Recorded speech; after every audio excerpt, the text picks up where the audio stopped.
গ্যাংটক যাবো বলে বেরিয়ে পড়েছি। অন্য কোনো ট্রেন না পেয়ে রাতের ট্রেন কলকাতা স্টেশন থেকে ছাড়বে, ডিব্রুগড় কলকাতা এক্সপ্রেস। তার জন্য ওয়েট করছি কলকাতা স্টেশনে। একদম শুনশান চারিদিক, খুব রেয়ার কিছু ট্রেন ছাড়ে।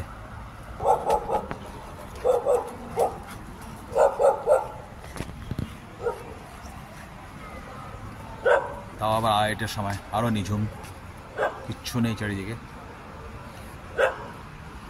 আমি ওদিক থেকে আরজিকর পর্যন্ত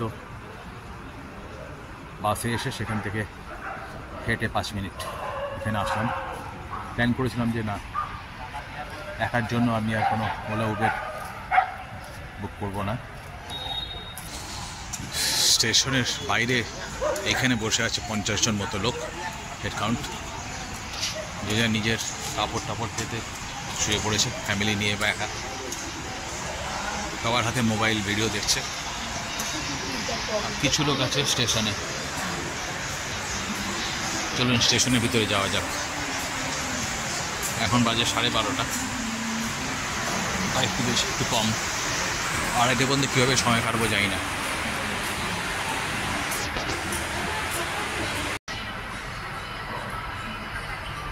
স্টেশনের ভিতরে সব মিলিয়ে আমার মনে হয় না 50-এর বেশি লোক হবে। আর এইখানেই যা আছে দেখতে পাচ্ছেন, ব্যাস ওই দিকটা পুরো খালি। এখন হয়তো আরও 10-12 জন লোক বেড়েছে, ওই একটা গ্রুপ আসলো। তারপরে ওই ওভারব্রিজটার উপরে পুরো স্টেশন, পুরো প্ল্যাটফর্ম খালি, নিঝুম। আমি মোটামুটি 11টার সময় এখানে এসেছি, তারপরে আর কোনো ট্রেন এখান দিয়ে যায়নি। আর উল্টো দিকের প্ল্যাটফর্মে একটা ট্রেন দাঁড়িয়ে আছে। যাই না, 100-150 বছর আগে তো আমরা ছিলাম না। 150 বছর আগে হয়তো শিয়ালদা স্টেশন, হাওড়া স্টেশনের এরকম অবস্থা ছিল, সব মিলিয়ে 100 জন লোক। যেন মনে হয় অনেক প্রাগৈতিহাসিক যুগে চলে এসেছি, যেমন কোনো বড় স্টেশনে, যার মাত্র 3টেই প্ল্যাটফর্ম।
আমি একটু আগে ভুল বলেছিলাম, ট্রেনটা দাঁড়াবার জন্য মনে হচ্ছিল জাস্ট 3টেই প্ল্যাটফর্ম, কিন্তু ও পাশে আরও আছে 4-5টা।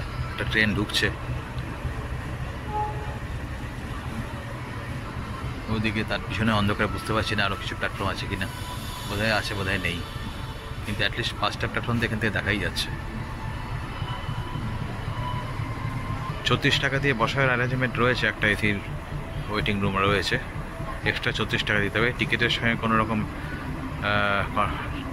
বন্দোবস্ত নেই যে আপনি ফার্স্ট ক্লাস বা এসি টিকিট দেখিয়ে রেলওয়ের ওয়েটিং রুমে ঢুকতে পারবেন, সেরকম কোনো ব্যবস্থা নেই।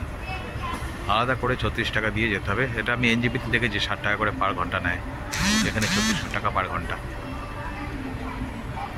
তো সেই রকম অ্যারেঞ্জমেন্ট এখানে আছে। আর মাত্র 2 ঘন্টা আমাকে বাইরে থাকতে হবে। আমি আর 72 টাকা পাঠিয়ে দিচ্ছি, দেখি যতক্ষণ পারি বাইরে থাকতে। সিটগুলো একদম কমফোর্টেবল না, সব কটা সিটে বসলে মাটিতে পা ঠেকানো যায় না। আর সিটের উপরে ফ্যান নেই, ফ্যান মাঝখানে। তাও বসলাম শেষ পর্যন্ত। যদি খুব আনকমফোর্টেবল লাগে তাহলে ওইখানে অ্যারেঞ্জমেন্ট, ওখানে বসে যাবো ওই সিটিং অ্যারেঞ্জমেন্টের ভিতরে। আদারওয়াইজ এভাবে চলুক। ট্রেন ছাড়তে এখনও 35 মিনিট বাকি। আমি আমার ট্রেনের কম্পার্টমেন্টের সামনে এসে দাঁড়িয়েছিলাম, এখন বসেছি। একটা বিরল অভিজ্ঞতা হচ্ছে। ট্রেন এসে দাঁড়িয়ে আছে প্রায় ঘন্টাখানেক হলো, বুঝতে পারিনি আমি 1 নম্বরে ছিলাম, এটা 5 নম্বরে দাঁড়িয়েছিল। কোনো অ্যানাউন্সমেন্ট নেই। একটা পুলিশ এসে বললো চলুন আপনাদের ট্রেন 5 নম্বরে। সে কী করে জানলো যে আমি এই ট্রেনেই যাব? খুব স্বাভাবিক, কারণ আমি আসা পর্যন্ত সন্ধ্যে 11টা থেকে এখন 2:30 বাজতে 2টো বাজে, গত 3 ঘন্টায় এখান থেকে কোনো ট্রেন আসেনি বা ছাড়েনি। যারা যারা প্যাসেঞ্জার যেখানে রয়েছে প্ল্যাটফর্মে বুঝতেই পারছে যে এই ট্রেনটা টার্গেট করে এসছে, একটাই ট্রেন। ঠিক যাই হোক, আমরা 1 নম্বর থেকে 5 নম্বরে এসে ওয়েট করছি।